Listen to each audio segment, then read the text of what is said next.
Big Brother actually is watching you and your every move.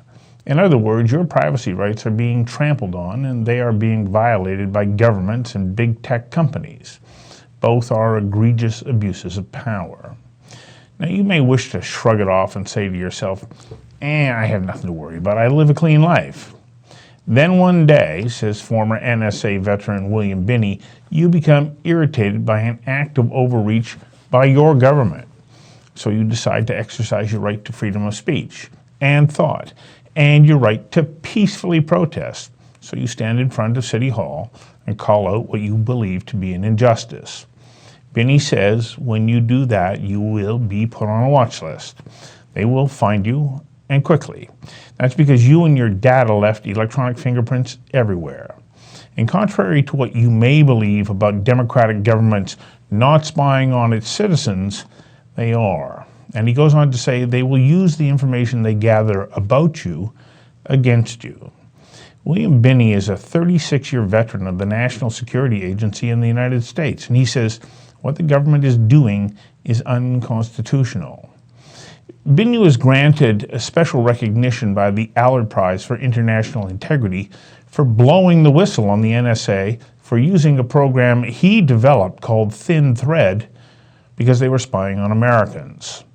I invited William Binney to join me for a conversation that matters about your loss of privacy both in Canada and the United States. Well, thanks for having me. You left the NSA shortly after the raids on 9/11 because you believed that there was an abuse of power. Back then, you said that the rights of Americans were being, trampled on, misappropriated, that they were not being respected. How bad was it then, and how bad has it become? Back then, the initial step they took was to take in all of the billing records of phone calls on U.S. citizens. That was we Americans were the first ones in the bulk acquisition of data program because we were the closest. So and also at that time, I think about 80% of the international traffic crossing the fiber optic lines passed through the United States. So if they did it here, they would get 80% of what happened in the world. And so that was their objective. Now, some people may think that might be difficult, but with today's capacity for processing and storing, this is almost a trivial issue. It's easy to do. As the tech companies are showing you, they're doing it. So, I mean, it's not that difficult to do. But that started with that. And then in early 2002, they spread and put more equipment out there to collect content. And Mark Klein exposed some of this in the 2002 period, where they were putting Naris devices in the AT&T facility in San Francisco, and he put this in the court record, diagrams and all of that, and the equipment nomenclature and everything. And what that says was they were taking down virtually everything on the lines, everything on the fiber lines. And that was the vast majority of the communications of U.S. citizens, as well as a good portion of everybody else in the world. And then after that, it simply expanded not just to phone calls, but to emails, and then to collecting content of emails, storing all of this information, and then storing chatter and storing short messaging, and then going into banking and travel. They already had travel. And then doing all kinds of financial things with credit cards and bank checks and things of that nature. Had they not initially encrypted that information about American citizens and locked it away so that in essence they were protecting the rights of American citizens? That was what I had instituted under the Thin Thread program. When they started this program violating the Fourth Amendment of the Constitution as well as any number of other laws, and I called them on it, by the way, and I've been trying to get them into court to address that, and I haven't been able to do that. The courts won't let it in. So, but you know, the whole thing was, it started with that, and that was from there. It just went downhill, and I started calling this because I was been working the Soviet problem for 27 years. And I said, you know, this is the first step towards totalitarianism. This is what the the Nazis did. This is what the communists in China did. This is what the communists in the Soviet Union did. This is standard totalitarian procedures. First, you get control and find out what the population is doing, and then you subvert them and you use all of that information and power against them. And that's the path we take. And we just kept sliding down this path. I've tried to get them into court with affidavits to different court cases for the Electronic Frontier Foundation, the ACLU, and independent lawyers suing them, as well as put in affidavits in the Roger Stone case and the General Flynn case.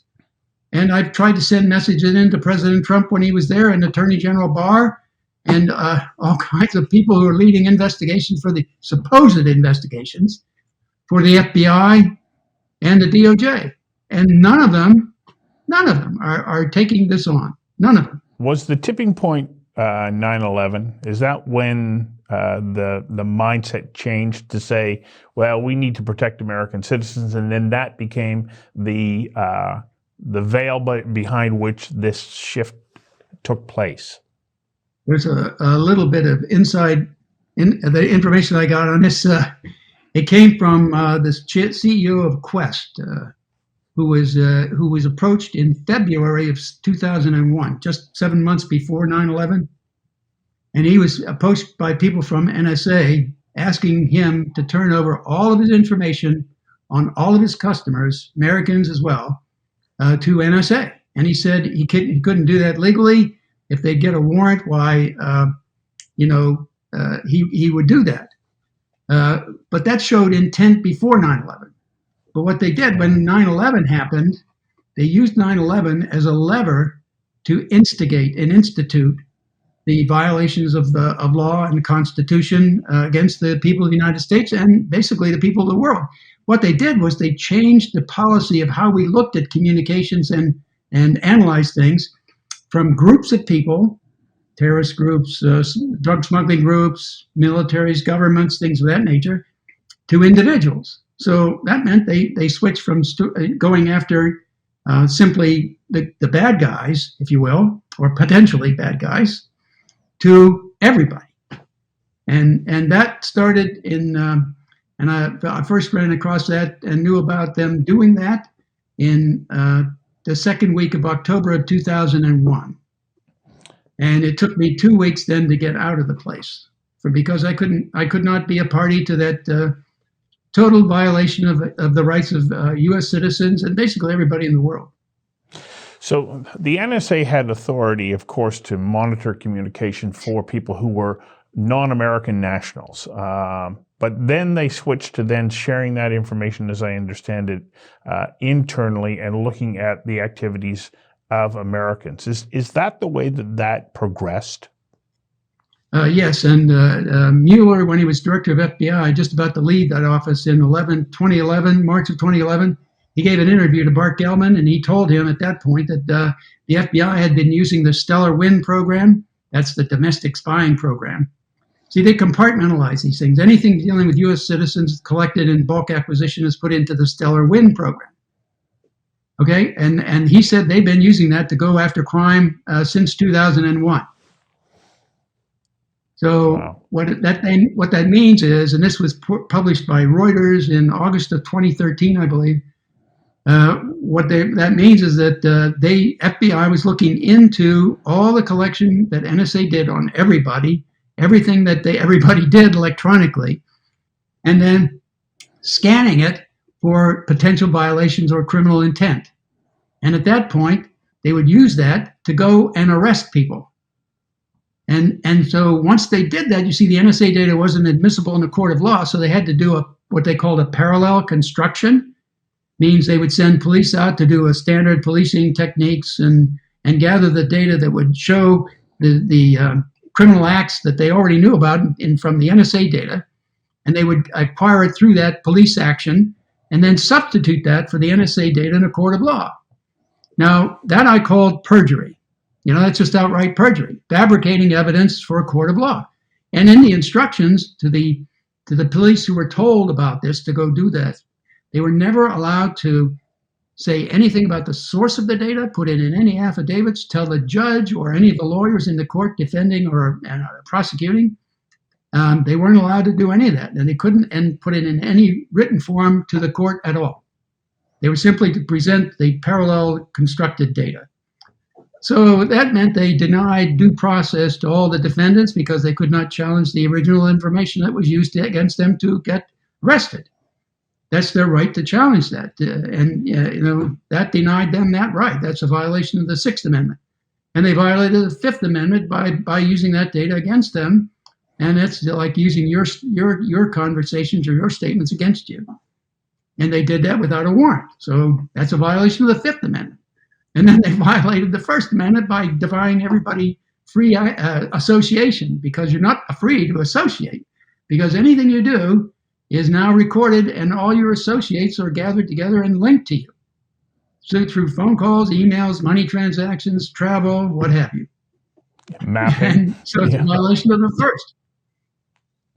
Not counting, by the way, the Pen Register Law, the Electronic Privacy Act, Electronic Security Act, and all the laws covering the FCC regulations governing telecommunication companies. It just scrapped the entire legal system of the United States. And then we spread it around the world. And so now the Canadians are in it, the Five Eyes are in it, and about at least 9 other countries.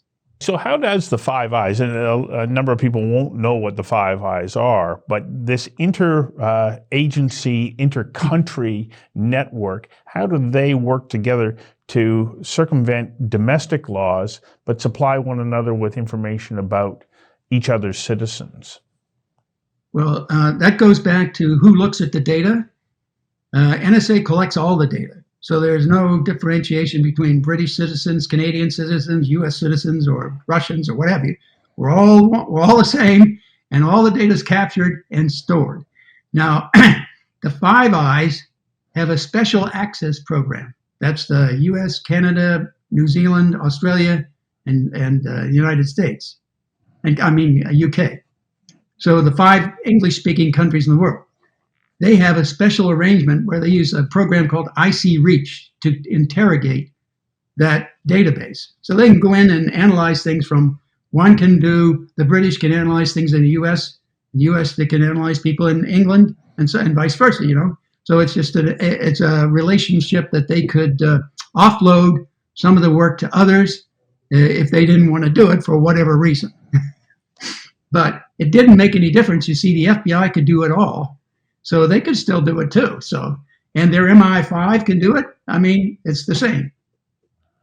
So what chance do we have as average people to protect our privacy, our right to free speech and free thought, leading to, as in my introduction, I had also the right to peacefully demonstrate against something that we see as an injustice. Are we helpless here? For example, I've tried the courts to the Supreme Court of the United States, and the Supreme Court of the United States has rejected any hearing of any of this violation of constitutional and human rights inside the U.S. alone. So they rejected that. They didn't want to hear it. So I've ruled the courts out. Certainly the Department of Justice is out, because I've sent any number of things to them. I even met with their Inspector General's people, and they haven't done anything except promote and basically protect this massive bulk acquisition program. I mean, it is the crown jewel of all this intelligence agency, because it's a collection of everything that's content of everything that's collected or transmitted in the world by everybody, all the members of parliaments, every parliament in the world, all the government members, anything that's transmitted and can be captured and they got it. And that's real power. Now, what that means is that's what in a talk I gave at the Oxford University, I said, when you give this kind of power to people, eventually they use it against you. Well, that's what the Democrats did with the IRS against conservative groups. That's what's happening now in Canada. I'm sure they're mining the people who are organizing the trucker actions, and they're going to go after them as the central conspirators of this terrorist group, or whatever they want to call it. They'll make it up. What I find interesting about your career and your history is you initially started raising these concerns when you were still with the NSA, saying, look, we are breaching the boundaries of our authority, and yet nobody wanted to listen to you. And I you did didn't the do that honorable with- thing. You resigned. Yeah, yeah, I couldn't stay there. But I didn't do that inside NSA because I knew it was a lost cause. Because I knew these people. I knew Hayden and all his cronies underneath him. I knew what they were and how they operated. So they had backing from somebody other than outside the agency to be able to do this. I knew that. So I went to the Congress, the intelligence committees, to address that because that was their job under stemming from the Church Committee investigations of NSA, CIA, and FBI back in the 1970s when Nixon used them against the U.S. people back then. And so I went directly to the staffer on the House Intelligence Committee that I knew, and I told her all about this violation of rights and the things that they were doing because I designed half of this program that they're using to do it, and I knew how all of that worked together. And I was the one putting together how you can manage handling large and vast amounts of data. So it was my responsibility to stand up against it. There is this belief that if you shine light on wrongdoing, that the brightness of that light will bring it to a conclusion. That's not the case here. You brought this up, you've made a point, you've tried to take it to the Supreme Court of the United States, and still those in charge and who have this power go, we're not going to stop. So what do we do? So that leads me to the only thing I could think of to do, and that's to hire people into government, starting at whatever level you can, fire anybody who is supporting these programs or continues to vote for them, watch the voting and get rid of people who do this, and then look retroactively, go back and make sure you go and indict these people who have done this over time. And you make sure that you get them all and hold them all accountable. It's the only way to stop it. Because if you don't hold these people accountable, they will do it again. Didn't President Obama promise that that's what he was going to do when he took office? And then he went in the other direction. Yeah, he went big time in the other direction. He doubled down on the entire program because he realized the power it gave him. That's the real issue. I mean, money, power, and control have been the driving forces of every totalitarian, every despot in the world. So that's governments, but big tech companies also have access to much of this same information. And so we as average citizens need to be very aware of our communication and how it is going to be gathered and used. Do you have any suggestions on what the average person can do to protect themselves? Or is it a lost cause? The average person, I don't think, can do very much at all, unless they collectively get together and force governments to start passing something like the European Union did, the CDPR regulations, where it said any of the data that a person on a person is that person's data. And so if you want to do anything, sell it, use it for advertising, do anything, you have to get the permission of that person to do that. Now that would shut down a lot of stuff, So what I find interesting is you have carried out a fairly lengthy campaign to shine light on this, to take action, to raise awareness, and yet in my dealings in telling people that this is a program that's underway and that we are all being watched, there seems to be a considerable amount of apathy about the fact that this is happening to us. And I don't quite understand why average people aren't up in arms about the fact that there is this surveillance of them in everything they do. Yeah, I think it's because they've been fed the lie that we need to do this to protect you. If we can't do this, we won't be able to protect you. And that's an outright lie. And they knew that back in the 1990s because we had already proven how to do it and how to do it successfully with the Thin Thread program. That is using a disciplined policing discipline approach to finding criminals, using probable cause and things that reflect probable cause in communications, and that's how you separate things out. That's how we were able to manage being able to look into massive amounts of data and find bad things without having to look at that data itself. It's how you can look into data without looking at it. If you look at it, you're buried. There's just too much of it. But if you can look into it and pull out relevant stuff without having to look at it, you succeed. So are we naive to believe that because we live in a so-called democratic country, that we have rights and, we expect these things to happen in totalitarian regimes, but it could never happen here? Are we just being naive, burying our head in the sand because life's pretty good? Yes, we are. I mean, people are not, I mean, I've said democracy is not a spectator sport. You have to get active or you're going to lose it. And that's basically what's happening. We're losing our rights and human rights here as time progresses. They're just conditioning us to accept them over time, lesser and lesser degrees. So what, in essence, what we've done then is hand power to people to tell us how we're supposed to live our lives and what we are and are not allowed to do, which is the antithesis of the whole concept of democratic societies, that you have freedom of choice.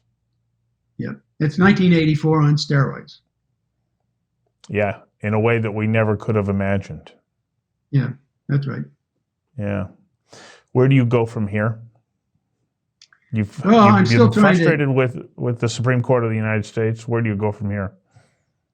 Well, I'm going to start back at the federal level and start trying to do injunctions and things like that at the federal level, and just try to get back into it that way. And slowly but surely, maybe I can get somebody in Congress to listen. But even when I went down there, I said, "You guys, as long as you vote." I mean, I went to several staff offices there, staffers and the senior staffers on the Senate and House side, and I said, "If you guys keep voting for this crap, you're accessories to this conspiracy to destroy the Constitution of the United States." And I didn't get any real reaction. I'm sorry to tell. I really didn't. Well, and it's really amazing to me. It's their oath of office to protect and defend the Constitution. Everybody does that. That's their oath of office, not to a person or a party or anything. It's the Constitution, and that's the fundamental Bill of Rights of humanity.